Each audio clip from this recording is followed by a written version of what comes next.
Hello, MCU fans. So today we have got to talk about that latest trial. I mean, it was a very short episode, but there was so much going on, so much confusion about how it all went down, and you all left some fantastic feedback on my breakdown. In fact, thank you to everybody who is watching the breakdowns for each week and leaving so many comments. This is fantastic. I mean, I read and reply to all of them. I love the dialogue with all of you all, and your theories are great. So this video is going to be focusing on some of the different feedback you all gave in that breakdown. Lots to discuss, so let's dive right in and see what we can find out. Don't forget, we have an October contest running all month long. Be a subscriber, leave a comment. You could win a book or a steelbook. Best of luck. And we have a membership option with lots of cool perks, so you might check it out in case you're interested. All right, so one thing people left in the comments is it possible that the entire trial was really just a dream? Remember, Lilia started the episode by waking up and realizing the Salem 7 is after them. Well, what if next episode starts with Lilia waking up again and it was all just a dream? That is an interesting idea because it was a funky episode, and we'll talk about some of the stranger things. But my gut tells me no, they won't do that because the reveal of Wiccan was so huge and so important that I can't imagine them erasing it and starting over again. But still, that was a very interesting theory that maybe it was all just a dream. Another theory people threw out is, did Vertigo cause them to be confused? So what I mean by that is, remember, they flew up in the sky on their brooms, and then they said the road is forcing them down. Well, some people theorized, no, it was this witch. Remember, in the credits, we learn her name is Vertigo. So one would assume she can create, well, vertigo. That made them feel dizzy, and that's why they flew down from the sky.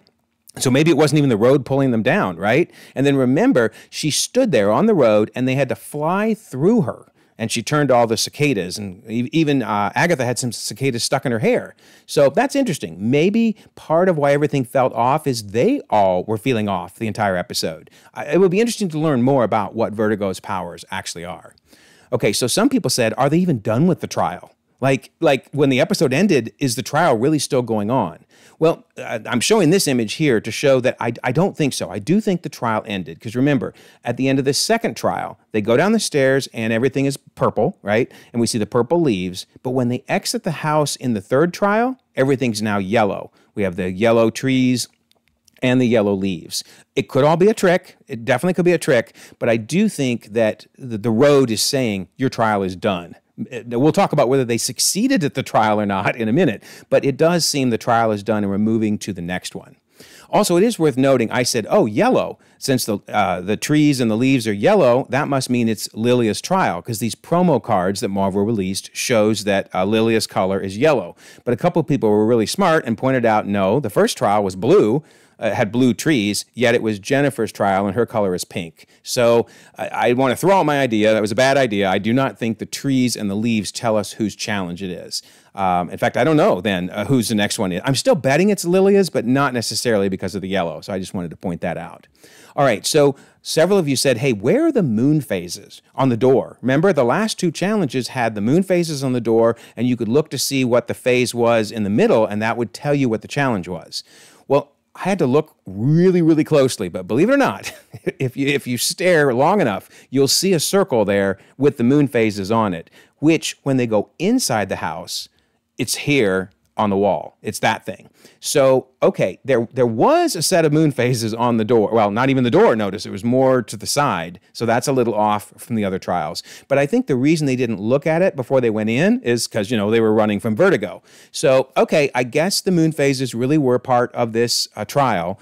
What threw me off was when they were trying to figure out whose trial is this. Remember how they determined it? They determined it by, they realized it was Agatha's, but they determined it was Agatha's by looking out the window at the blood moon.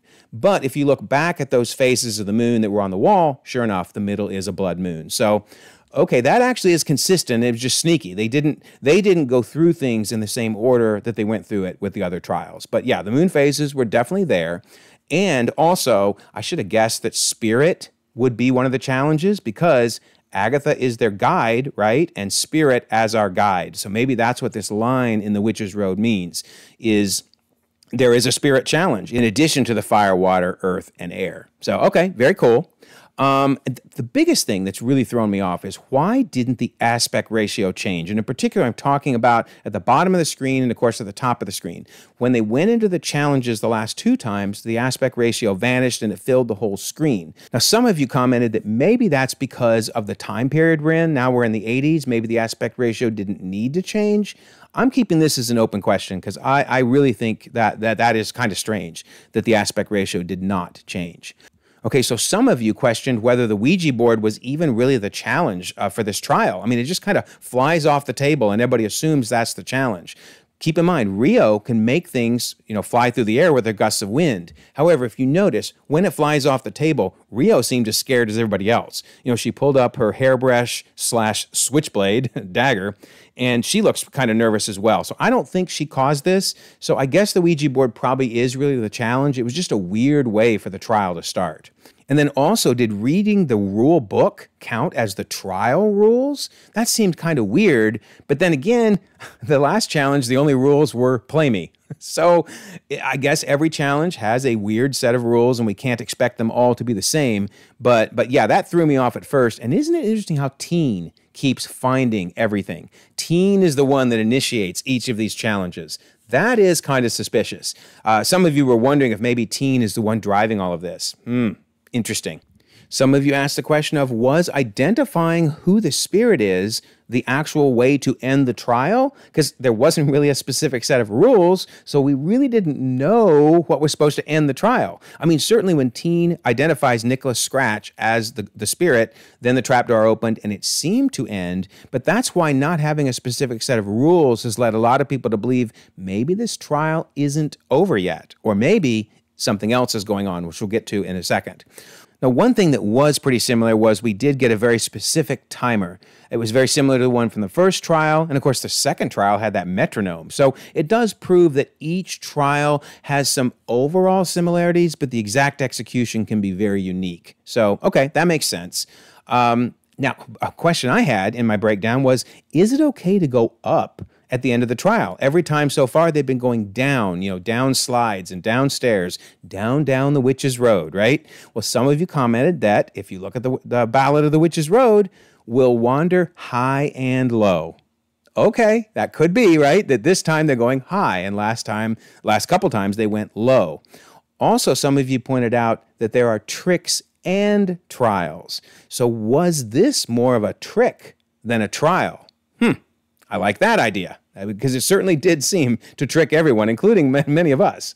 All right, so then, is the missing spell book important? Some of you pointed out that maybe, just maybe, Agatha stole his spell book, Teen's spell book, and perhaps that's part of how Agatha knew that Teen was not her son Nicholas. Now, I think we all agree that one of the biggest ways she knew is when Teen could say the words Nicholas Scratch without the sigil appearing. Then obviously that meant he's not Nicholas Scratch. But maybe Agatha learned who Teen really is by looking through that spell book. That's how maybe she knew that he's Billy Maximoff, Billy Kaplan, etc. All right, so some of you asked the question of, did Agatha actually steal all of Alice's power? Did it really work, in other words? Because, remember, when Agatha tries to use Alice's power, it just poofs away. So is it possible that maybe Alice is going to come back because she didn't have all her power stolen? I mean, she sure looked pretty bad in that episode. A lot of good questions around that. So we'll have to wait and see what happens with Alice, because I really hope Alice is not gone. So probably what got the most feedback on my breakdown was whether or not Agatha can control her actions. Remember, she said, I couldn't control it. I didn't mean to do that to Alice. So is she lying or is she telling the truth? Well, most of you fell into the camp of she shows the signs of an addict, like someone addicted to alcohol or to drugs. So watch this transition. So first, when she's confronted with, alcohol being offered to her, you kind of get that panic look of, oh, I don't know if I should do this, but you take that first sip or that first, bit of drugs and boom, you want more. Now you want more. You're getting into that high, you're getting drunk, whatever the case may be. But then when you recover from it, you show remorse. And that's the real key. Agatha seems to be remorseful for her actions afterwards, but in the moment, she just can't help herself. I agree. I think I was kind of in the camp she's doing it on purpose, but now I'm kind of in the camp of no, she can't control it. It's just something that's a bodily function of hers that she cannot get over. And she knows it's her weakness. She tells people, don't blast me and this won't happen. So is the reason because, as her mom said, you were born evil? Yeah, that's easy for her mom to say, but did her mom do something evil? Maybe with Mephisto, maybe making some type of deal. And now with Agatha being a second-generation witch, maybe even more, but at least second-generation witch, Agatha now has it in her. Whatever her mom did was now transferred to Agatha, and this is her mom kind of being defensive and saying, you were born evil. Well, no, you may be the problem, Evanora, not so much Agatha. But regardless, it snaps Agatha out of it when little Nicholas says, Mama, stop. However, several of you had a good point. Maybe this isn't Nicholas saying, Mama, stop, trying to absorb Alice's power, but Mama, stop trying to absorb mine. Oh, wow. What a cool theory you all suggested. That basically Nicholas, as a child, had powers as well, right? He got them from Agatha, probably from birth, because they seemed he'd be a third-generation witch, right? So he was just playfully playing with them and shot Agatha with them, and then she, like an addict, pulled them from him and ended up killing him. Oh, my word, that would be insane. So Mama, stop is her remembering what he said when he was a little kid before he died. Now, they've kind of led us to believe she traded the Darkhold for her child. Remember, because it's even a bassinet, which you would have a little baby in. But I'm wondering now if that's not the case, because remember in her room, we saw that Nicholas Scratch had won first place in a children's choir. Well, you can't do that if you're a baby, obviously. In fact, the Mama Stop shows us he wasn't a baby. At some point, he was a little kid, and then probably he died. So, okay. What if then she killed Nicholas by accident, and the reason she went after the Darkhold was to try to save him? Several of you made that point, and I love that point. Because remember, back in WandaVision even, we had hints of this. She admitted, I killed Sparky too, right? But why did she kill Sparky? Why? Well, I think she wanted this very conversation to happen, where the kids were saying, you can fix anything, Mom. Fix the dead. And Agatha's like, oh, you can do that? I think she was genuinely asking. You can do that? Because she had tried to use the Darkhold to revive Nicholas and wasn't able to. So now she was turning to Wanda, because Wanda could do some pretty amazing things. She saw all the magic Wanda did without even having the Darkhold in her possession. So Agatha wanted to find out, can you raise the dead? Probably to find out, could you help me with Nicholas? Fascinating theory. Love that. Love that. Everybody that commented on that, I think you're spot on. Okay. Did Teen break the first rule? Several people pointed out that the first rule was do not use the Ouija board alone. Well, what did Teen do? He used the Ouija board alone. Now, granted, he didn't put his hands on the planchette, but he did ask it a question, and it moved on its own, remember? And told him, Nicholas Scratch. Nicholas is the spirit. So is it possible that even though Teen then moved the planchette to end the game, which, of course, opened the hatch, opened the attic door, is it possible the spirits were still there, that this didn't shut off the spirits since they broke so many rules, actually? They broke like every single rule. So maybe the spirits are still around. Why did people suggest that? Well, because they looked at this line here and thought this was a really, really interesting line, right? When Agatha says, you're so much like your mother. So was that Agatha calling out Billy Maximoff, which would be the son of, obviously, Wanda Maximoff, or was something else going on here?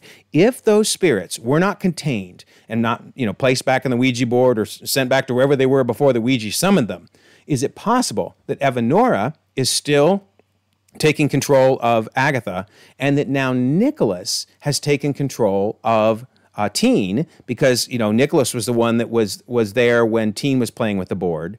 So then take this line now with these two being the ones saying it. Evanora saying to Nicholas, you're so much like your mother, referring, of course, to Agatha. Huh, that's wild. Now, do I think this is happening? I don't know. That's kind of out there, but it really does fit. But here's the other thing somebody pointed out. After they kind of snap out of this, what does Agatha say to Teen? Well, she says, wait, Teen, stop. She doesn't say, Billy, stop. If she now figured out that that's Billy Maximoff, if that's when she was saying, you're so much like your mother, then why did she call him Teen? Now, maybe she said it because she didn't want anybody else to know, or maybe she didn't know. Maybe that really was them being possessed. Now, I do still think that when she said this to Teen, that's what snapped the sigil out, because the sigil now thinks, at least, that the cat's out of the bag, and everybody knows I'm Billy Maximoff, and I think the sigil was removed, and that's why he got his power set back. But man, there's a lot going on with this line. I really want to know your thoughts on this.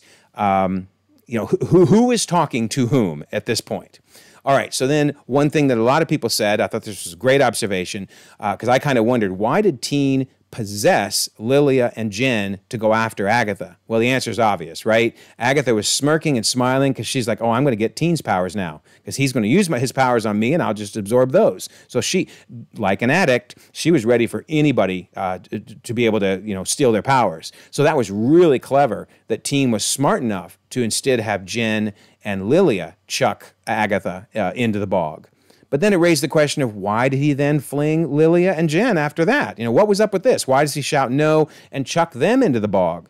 Well, several people commented and said it's because both of them, both Jen and Lilia, were very dismissive of Alice's death and that Teen had really bonded with Alice. And so this really just, everything was ticking him off. So, okay, that makes sense. And then a real big question I've got is, who exactly is this? So, I think the obvious answer is it's going to be Wiccan. But when this series ends, that's Wiccan. I get that. But if you were to go to him right now and say, hey, who are you? What would his response be? Would he say, I'm Billy Maximoff? Would he say, I'm Billy Kaplan? Would he say, I'm Nicholas Scratch because he's still being possessed by Nicholas, if that one theory is true? I'm just curious. Who does he think he is right now? So, man, so much going on with this episode. Let me know your thoughts. Who do you think he would say if you asked him, who are you? All right, so the last thing is some people asked me to go over the divinations again because they pointed out something I missed. This is so incredibly cool. All right, so remember in the second episode, Lilia screams, right? People said that scream is why in this episode, the fifth episode, she said, I hated this the first time. And they pointed out it's the exact same position of her hands. Look at that. That is amazing. So yeah, what's happening in the second episode is she's actually experiencing the pain of what's going on in that scene. So then in the fifth episode, she doesn't scream. Instead, she just says, I hated this the first time. So it seems like her divinations are literally pulling her statements, her comments, her screams, whatever, from the future into the present of like episode 2 so they don't happen in episode 5. That is so wild. In fact, look at this one. This one makes more sense to me now when you use that as the thought process. Third episode, she says, I love you guys. That's why in the fourth episode, I don't think this was a divination. I think she really was saying, we really kind of hated each other in the beginning, but now, and then she doesn't finish her sentence. She doesn't finish it because she had previously said, I love you guys, right? So that's why she didn't finish it here. In fact, look at how the framing is so similar. See? Now, granted, she's got all the fillers on her face, which I called Botox the first time. Oops. But anyway, she's got the fillers on her face, but her facial position is the same. She's literally finishing the sentence that she was going to say in the fourth episode. She just finished it early in the third episode. And so then that goes to this. This makes even more sense here. Remember, she says, Alice, Alice, don't. And notice she's got her mouth open. She's screaming to Alice, don't. Well, here she is screaming in the fifth episode, Alice, don't, but nothing came out of her mouth, right? That's because she already said it all. She already said, Alice, Alice, don't. So they are really, really framing this stuff in a way that it perfectly matches. So I'm now on the fence on whether or not she also said, try to save Agatha. Remember, I had mentioned in the previous video that I thought she was maybe saying, Alice, Alice, don't try to save Agatha. But notice she seems a little calmer here. She doesn't seem like she's screaming like she is here. So maybe this one's still yet to come. Let me know your thoughts on that. And then this one, I wish this one was more perfect. I'm still torn on this one. She says, get off me, and notice her hands are up. So a lot of people have said, and I agree, that in the third episode, that's when this is happening, right? Or sorry, fourth episode with Alice's challenge with the demon. She's screaming, get off me, or would be saying get off me, but of course she can't say it because she's already said it. But the problem is her hands are up, and here her hands are not up. And I've watched it over and over again, looking for somewhere that her hands are up. When she's on the ground, her hands are kind of up, but she also says, get it off me at that point. So I still think this one fits with this divination, but I'm a little shakier on this one because all the other ones fit so perfectly. And of course, we still have the witches at Am I Wispy or Am I Kooky yet to come. So I love these divinations. They're so much fun to try to figure out. So the last thing people commented on is, does the next episode give us a flashback or a trial? What are your thoughts on that? I'm kind of hoping it's a flashback. I want to know more about Teen. I am now to the point where I want answers, and they need to show us, what really happened in those first couple episodes, because it's time. It's time, right? So let me know your thoughts on that. Do you want a flashback, or do you want them to jump into the next trial? I read, as you know, all of the comments and will respond to all of them. So anyway, don't forget, October contest, be a subscriber, leave a comment, win that book or steelbook. And of course, there's that membership option in case you're interested. And I always mention the Discord. One of the fun things we do on that is we'll do polls. Missile does these all the time, asking, like, what do you think about something coming up? So in this case, he's asking, what do you think will be the title of episode 6? And you got all kinds of options you can choose from. And you can see that the number 4 got the biggest number of votes. So love to have you join us on Discord, 1,700 members across the globe, conversations 24/7, and I will leave a pinned comment so you can join us. Also, if you don't mind, like this video, subscribe if you haven't already. You can check out more content, and we'll all continue to enjoy the ever-growing, the ever-changing Marvel Cinematic Universe.